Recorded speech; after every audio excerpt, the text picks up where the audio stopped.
فضائل کو اور اس کے ثواب کو بیان کیا۔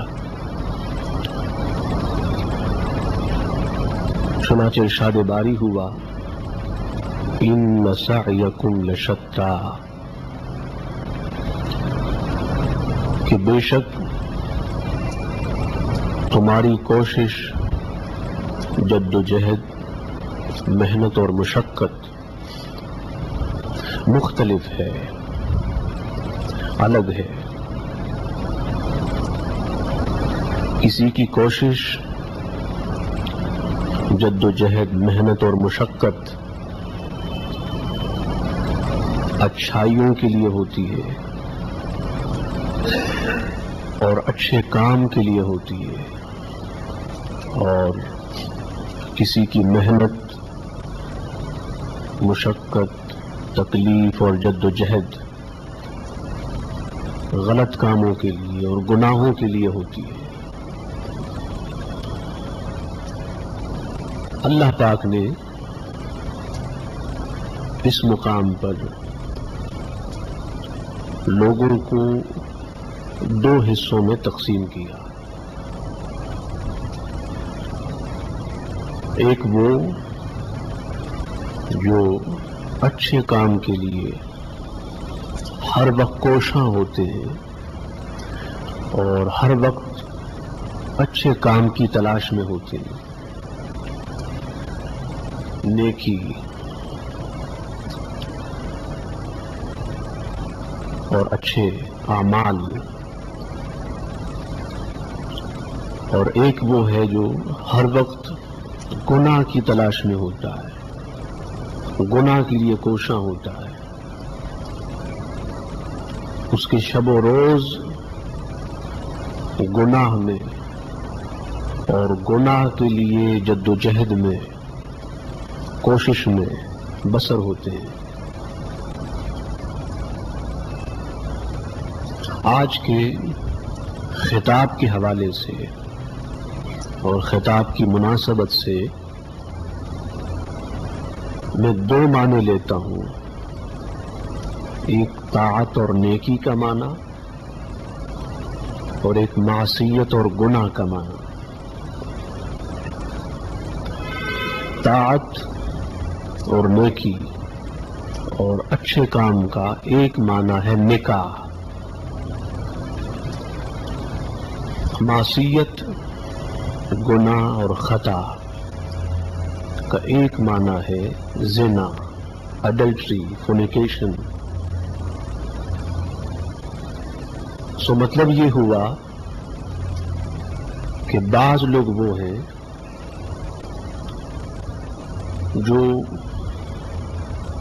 نکاح کرتے ہیں یا پھر نکاح کے لیے کوشاں ہوتے ہیں، کوشش کرتے ہیں، اپنے آپ کو زنا سے اور اڈلٹری سے بچاتے ہیں،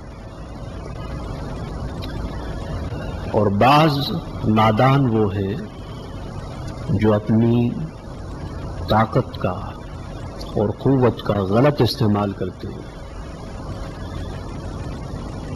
اور ہر وقت وہ بدی اور زنا کی تلاش میں ہوتے ہیں اور زنا اور بدکاری جیسے گناہوں میں مبتلا ہوتے ہیں۔ اسلام نے اڈلٹری اور زنا کو سوسائٹی سے مکمل طور پر نکالنے کا اور ختم کرنے کا سلوشن دیا، نکاح۔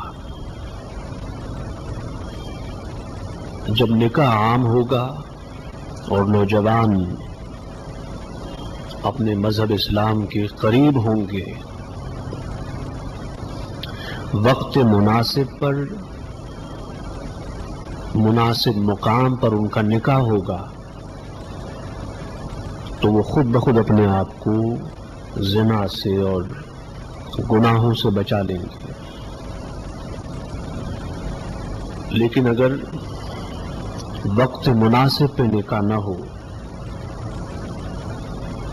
یا پھر نکاح ہو لیکن اسے یہ معلوم نہ ہو کہ زنا کا، اڈلٹری کا عذاب اور پنشمنٹ کیا ہے، تو پھر وہ نوجوان اور وہ لوگ بدکاری کا اور گناہ کا شکار ہو جاتے ہیں۔ اللہ پاک سے ہر وقت یہ دعا مانگا کریں کہ مولا ہمیں ان لوگوں میں سے بنا جو ہر وقت نیکی کے لیے کوشاں ہوتے ہیں اور جد و جہد کرتے ہیں، محنت کرتے ہیں، مشقت کرتے ہیں۔ ان لوگوں میں سے نہ بنا جو ہر وقت گناہ میں ہوتے ہیں یا پھر گناہ کے تصورات و خیالات ہوتے ہیں ہر وقت دماغ میں۔ تو نکاح کے لیے کوشش کرنا، جد و جہد کرنا، محنت کرنا، تلاش کرنا نیک صالح خاتون کو، یہ سارے اعمال نیکیاں ہیں اور نیکی کی مختلف شکلیں ہیں۔ پھر احادیث میں اس کے فضائل بھی آئے ہیں۔ ایک حدیث میں یہ ہے کہ نکاح پہ انسان کو آدھی عبادت کا ثواب ملتا ہے۔ اللہ کے رسول صلی اللہ علیہ وسلم نے فرمایا کہ من تزوج فقد اعطی نصف العبادہ، کہ جو شخص نکاح کرے گا، جو شخص شادی کرے گا، تو اسے آدھی عبادت کا ثواب دیا جائے گا۔ تو اسلام میں نکاح عبادت ہے، ثواب ہے۔ اس طرح نکاح کرنے سے ایمان کامل ہوتا ہے، پرفیکٹ ہوتا ہے۔ نکاح پرفیکشن آف ایمان کا سب سے بڑا ذریعہ ہے۔ اللہ کے رسول نے فرمایا کہ من تزوجا فقد استکملا نصف الایمان یا نصف الایمان فلیتق اللہ فی النصف الباقی، کہ جس شخص نے نکاح کیا، جس نے شادی کی، تو اس کا آدھا ایمان کامل ہو گیا، پرفیکٹ ہو گیا۔ جو باقی آدھا بچا ہے اس میں اس شخص کو چاہیے کہ وہ اللہ سے ڈرے، اسے اللہ سے ڈرنا چاہیے۔ تو جب وہ اللہ سے ڈرے گا اور گناہوں سے بچے گا تو پھر جو باقی آدھا ایمان ہے وہ بھی کامل اور پرفیکٹ ہو جائے گا۔ ایک طرف نکاح کیا، آدھا ایمان کامل ہو گیا، پرفیکٹ ہو گیا۔ ایک طرف گناہوں سے بچا تو باقی آدھا ایمان بھی مکمل ہو گیا۔ تو ایسا صالح نوجوان جو نکاح کرے اور نکاح کے بعد زنا اور تمام غلط کاموں سے بچے، وہ کامل الایمان ہے، اس کا ایمان کامل ہے، مکمل ہے۔ اس طرح آپ کے ہاں ایک کانسیپٹ ہے مسکین کا، یہ مسکین ہے، فقیر ہے، جو آپ پور کے معنی میں لیتے ہیں، پور پیپل یا نیڈی پیپل، محتاج ہوں تو آپ اس کو مسکین کہتے ہیں، فقیر کہتے ہیں۔ اور حدیث نے مسکین کا ایک دوسرا کانسیپٹ دیا، وہ یہ ہے کہ جس کی شادی نہ ہوئی ہو وہ مسکین ہے۔ کیا؟ جس کا نکاح نہ ہوا ہو وہ مسکین ہے۔ اصل میں غریب اور محتاج وہ ہے، خواہ وہ مرد ہو خواہ وہ عورت ہو۔ اللہ کے رسول صلی اللہ علیہ وسلم نے فرمایا مسکین مسکین مسکین رجل لیس له امرأۃ وإن كان ذا مال كثير یا وإن كان كثير المال، مسکینۃ مسکینۃ مسکینۃ امرأۃ لیس لها زوج وإن كانت كثيرة المال۔ فرمایا کہ غریب ہے، مسکین ہے، مسکین ہے، مسکین ہے وہ شخص جس کی بیوی نہ ہو، چاہے اس کے پاس زیادہ مال ہو۔ حضور نے فرمایا کہ مال زیادہ ہونے کے باوجود بھی وہ غریب ہے، مسکین ہے۔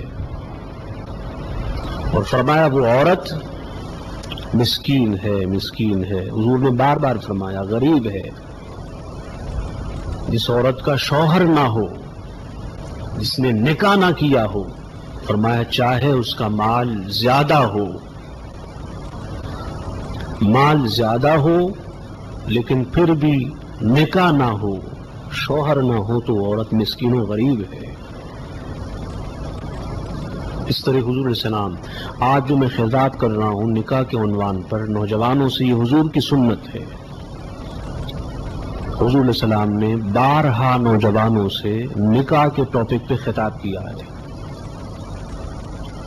چنانچہ حدیث میں ہے حضور علیہ السلام نے فرمایا یا شباب قریش لا تزنوا احفظوا فروجکم علی من حفظ فرجہ فلہ الجنہ وفی روایت دخل الجنہ،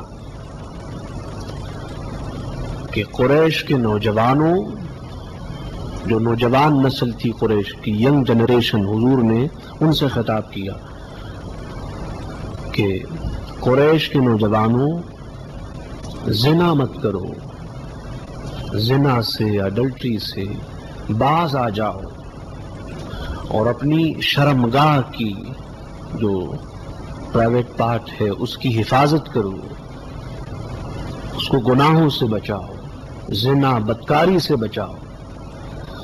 اور پھر فرمایا اللہ کے رسول نے کہ خبردار سنو، جو شخص اپنی شرمگاہ کو بچائے گا، اپنی شرمگاہ کو زنا سے، غلط کاموں سے بچائے گا، فرمایا اس کے لیے جنت ہے۔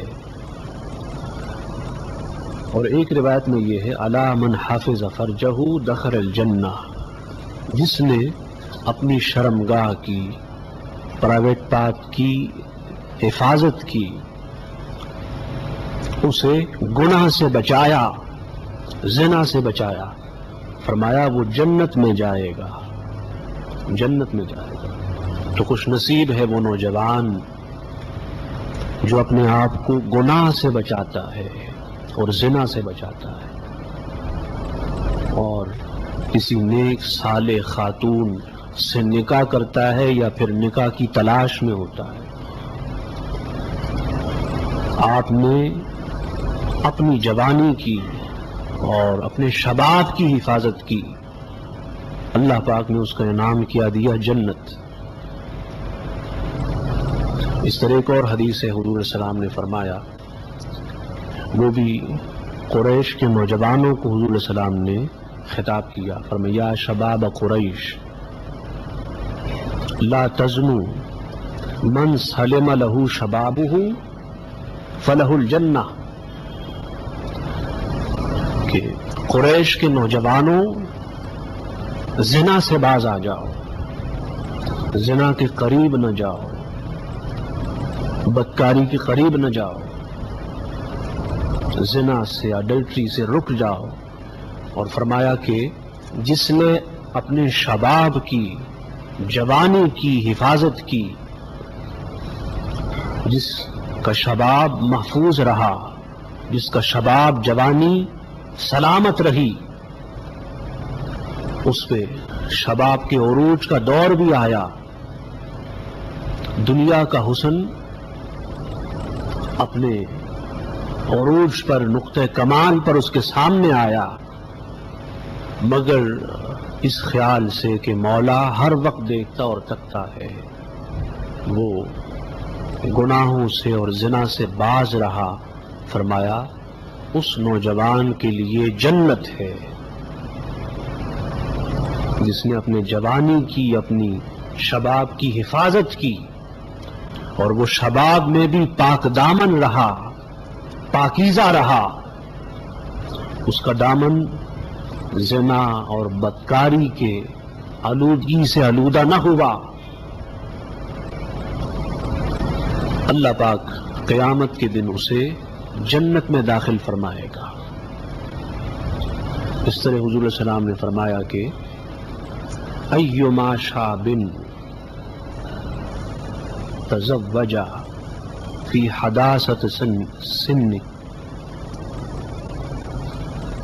عجل شیطانہ یا ویلا یا ویلا عاصم منی دینہ،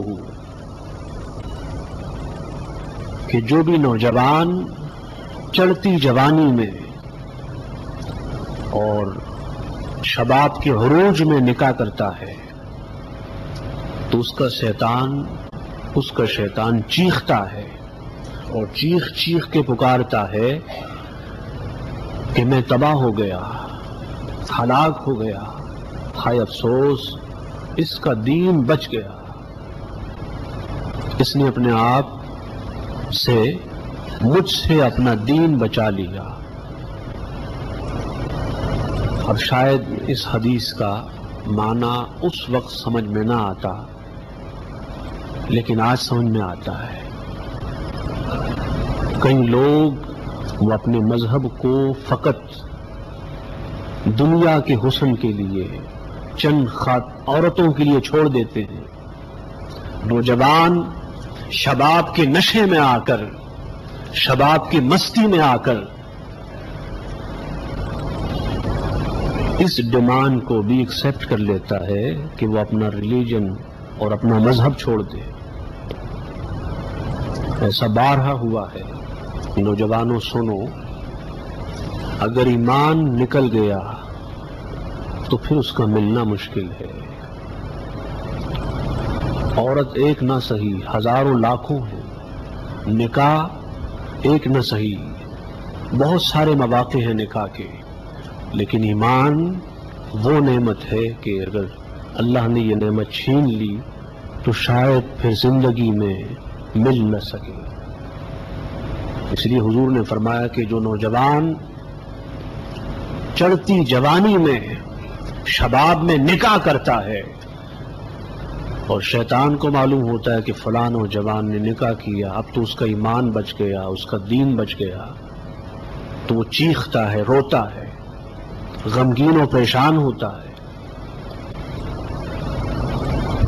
اس طرح ایک اور حدیث میں حضور صلی اللہ علیہ وسلم نے فرمایا کہ خمسۃ من سنن المرسلین الحیاء والحلم والحجامہ والتعطر والنکاح، کہ 5 باتیں وہ ہیں جو انبیاء علیہ السلام کی سنت ہے۔ اس میں سے ایک بات حیا ہے، شرم و حیا، اور ایک نمبر 2 بردباری ہے، برداشت ہے، اور نمبر 3 جسم سے علاج کے لیے خون نکلوانا، جس کو پچنا لگوانا بولتے ہیں، اور نمبر 4 خوشبو لگانا، اور نمبر 5 نکاح۔ نکاح ہر نبی کی اور رسول کی سنت ہے۔ اللہ پاک کے انبیاء میں سے تقریباً انبیاء علیہ السلام نے نکاح کیا ہے، اکثریت نے نکاح کیا ہے، تو نکاح ان کی سنت ہے۔ پھر نکاح سے جہاں انسان کے دینی فوائد ہیں، ثواب ہیں، تو وہاں اس کے سائنٹیفک بینیفٹس بھی ہیں نکاح کے، سائنسی فوائد بھی ہیں نکاح کے، کہ انسان، اور اس پر ماڈرن میڈیکل سائنس میں ریسرچ ہوئی ہے کہ نکاح سے اور اپنی جنسی خواہشات کے صحیح استعمال سے انسان کافی بیماریوں سے بچ جاتا ہے۔ تو نکاح انسان کو بیماریوں سے بھی بچاتی ہے، چاہے وہ بیماریاں آپ کے روح کی بیماریاں ہوں یا پھر جسم کی بیماریاں ہوں۔ ایک نوجوان کا کسی عورت سے تعلق ہو گیا، پیار ہو گیا، اس زمانے میں لوگ خانہ بدوش ہوتے تھے، خانہ بدوش کا مطلب یہ ہے کہ اس موسم میں یہاں ہیں، جانور ہوتے تھے، پھر اگلا موسم کہیں اور گزارتے، اگلے موسم میں سیزن میں کہیں اور چلے جاتے. تو وہ عورت جس قافلے میں تھی ان کا قافلہ روانہ ہوا. نوجوان عاشق تھا، دیوانہ تھا اس کا، وہ بھی روانہ ہوا. چلتے چلتے چلتے رات ہو گئی. رات کو قافلے والے سب کے سب سونے کے انتظام میں لگ گئے، سو گئے. اور وہ نوجوان لڑکا جو چھپ چھپ کے گیا تھا وہ اس عورت کے پاس آیا، کہا کہ اب رات ہو گئی، سب سو گئے، اب چل میرے ساتھ چل. اس نے کہا جا کے میرے باپ کو، بھائیوں کو دیکھا، کہیں ایسا نہ ہو کہ آنکھیں بند ہوں اور وہ جاگ رہے ہوں.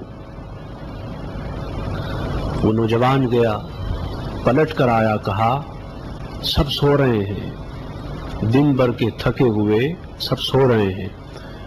وہ خاتون نیک خاتون تھی، دیندار لڑکی تھی. اس نے کہا اچھا سب سو گئے؟ نوجوان نے کہا سب سو گئے. اس نے کہا کہ کیا اللہ بھی سو گیا؟ اس نوجوان نے یہ سنا، چیختا ہوا وہاں سے پلٹا، روتا ہوا گیا، اللہ سے معافی مانگی، مولا مجھے معاف کر دے.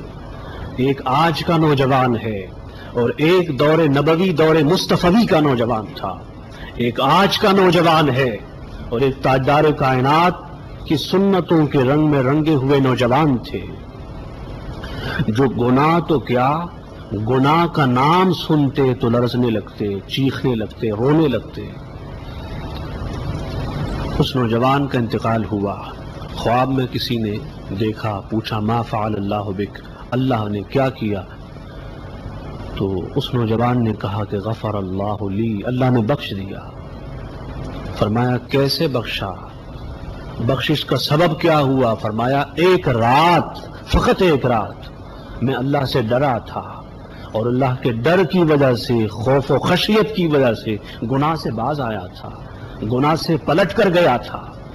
تو نوجوانوں، نکاح آپ کو اس گناہ سے بچاتی ہے جو گناہ آپ کو تباہ کر دیتا ہے، جو ذلیل و رسوا کر دیتا ہے، جس گناہ کی وجہ سے پھر آپ سوسائٹی میں بھی کسی کو منہ دکھانے کے قابل نہیں ہوتے. تو اللہ اور اس کے رسول کو کیا منہ دکھائیں گے؟ اس لیے اس حوالے سے بہت سارے نوجوان تلاش میں ہیں، بہت ساری بہنیں تلاش میں ہیں مناسب رشتوں کی. تو ان کو چاہیے کہ وہ ہر نماز کے بعد 40 مرتبہ 40 ٹائمز یا لطیف و یا اللہ پڑھا کریں. میں دعا گو بھی ہوں، آپ بھی دعا کریں ان تمام نوجوان بھائیوں بہنوں کے لیے، اور میں بھی دعا کرتا ہوں کہ اللہ پاک ان کو گناہوں سے بچائے اور ان کے مناسب رشتے ہو جائیں. وما علینا الا البلاغ. صلوا صلاة سنة رسول الله صلى الله تعالى عليه وسلم من يوم الجمعة الصلاة